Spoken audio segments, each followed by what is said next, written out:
લક્ષ્ય ન્યૂઝ, એક નજર, એક લક્ષ્ય. ગૌ માતાને રાષ્ટ્રમાતાનો દરજ્જો અપાવવા માટે થાનગઢમાં વિશાળ સંખ્યામાં ગૌ પ્રેમીઓ સાથે મળીને આવેદનપત્ર પાઠવવામાં આવ્યું હતું.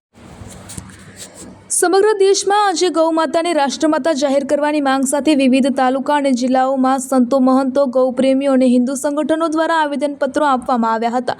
આ જ અભિયાનના ભાગરૂપે થાનગઢ શહેરમાં પણ ભવ્ય અને શાંતિપૂર્ણ રીતે ગૌ સન્માન કાર્યક્રમ યોજાયો હતો. થાનગઢ તેમજ આજુબાજુના ગામોના હિન્દુ સંગઠનો, ગૌરક્ષકો, જીવદયા પ્રેમીઓ, સાધુ સંતો અને ગૌ ભક્તો મોટી સંખ્યામાં એકત્રિત થયા હતા.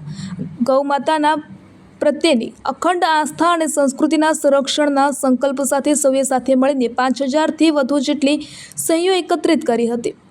ત્યારબાદ જય જય ગૌ માતાના ગગનભેદી નારાઓ સાથે ભક્તિમય વાતાવરણમાં વિશાળ રેલી સ્વરૂપે સૌ મામલતદાર કચેરી થાનગઢ ખાતે પહોંચ્યા હતા.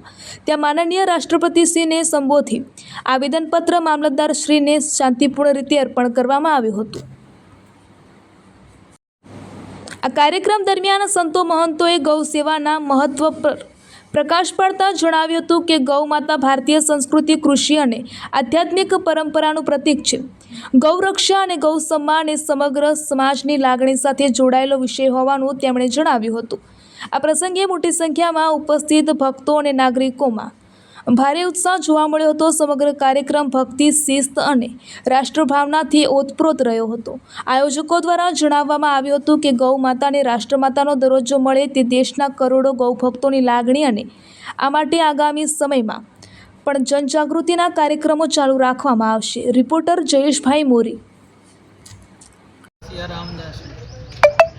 આપણે શેના માટે આવેદનપત્ર આપવામાં આવ્યું? आवेदन पत्र गौ माता के लिए, गौ माता को एक उच्चतम अधिकार मिले, चाहे कोई संविधान ऐसा हो या फिर गौ माता को राष्ट्र माता या फिर राष्ट्र देव या फिर राष्ट्र आराध्य कोई भी एक उचित पद मिले गौ माता के लिए. इसके लिए हम सब लोग हिंदू आस्तिक इकट्ठा हुए हैं और यहाँ नहीं होगा तालुका में तो हम राज्य में भी जाएंगे. अगर राज्य में नहीं हुआ तो हम राजधानी तक जाएंगे और गाय को राष्ट्र माता बना के ही रहेंगे.